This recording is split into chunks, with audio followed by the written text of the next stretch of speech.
దర్శన్ రౌడీలను కొట్టి అక్కడున్న స్తంభానికి కట్టి పడేస్తాడు. తర్వాత శరణ్యతో కలిసి అమ్మవారి విగ్రహాన్ని తీసుకొని వస్తూ ఉంటే ఇక వెనుక నుండి కొంతమంది రౌడీలు దర్శన్ని కత్తితో పొడవబోతూ ఉంటారు. ఇక అప్పుడే దర్శన్ వాళ్ళ అన్నయ్య అక్కడికి వచ్చి రౌడీలందరినీ కూడా చితకొట్టి దర్శన్ని శరణ్యను కాపాడతాడు.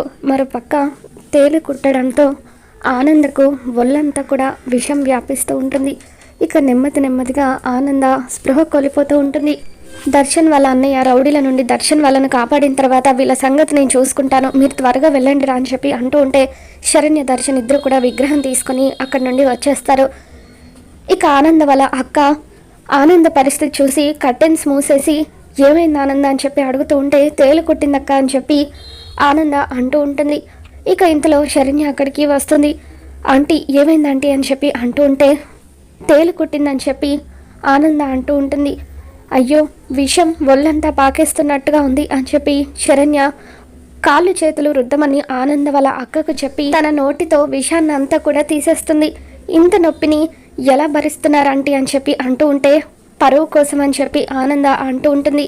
నేను పరువు కోసం ఇదంతా చేశాను, కానీ ఆ పరువుని నిలబెట్టుకోలేకపోతున్నానని ఆనంద బాధపడుతూ ఉంటే మీరేం బాధపడకండి ఆంటీ, విగ్రహాన్ని మేము తీసుకొచ్చేసామని చెప్పి శరణ్య అంటూ ఉంటుంది. మరోపక్క ప్రీతి వచ్చిన జనాలను రెచ్చగొడుతూ వీళ్ళిందక్కడి నుండి అమ్మవారి దగ్గర చీరలు పెట్టి పూజ చేసిస్తామని అంటున్నారు. ఇంతవరకు ఆ పని చేయడం లేదు.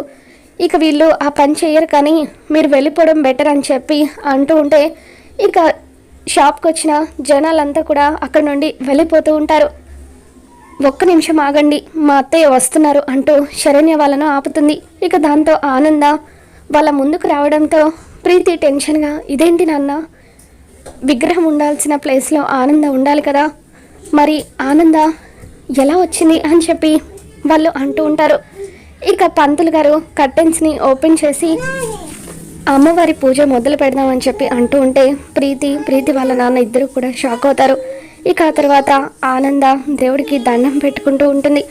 అందరూ కూడా దేవుడికి దండం పెట్టుకుంటూ ఉంటారు. పంతులు గారు పూజ మొదలు పెట్టండి అని చెప్పి ఆనంద శరణ్యను దర్శన్ను పూజలో కూర్చోమని చెబుతుంది. ఇక ఆ విధంగా మొత్తానికి శరణ్య అయితే విగ్రహాన్ని ఎంతో కష్టపడి తీసుకొచ్చి అటు ఆనంద ప్రాణాలతో పాటు ఇంటి పరుగుని కూడా కాపాడుతుంది. మరి ఈ వీడియో మీకు నచ్చినట్లయితే తప్పకుండా లైక్ చేయండి.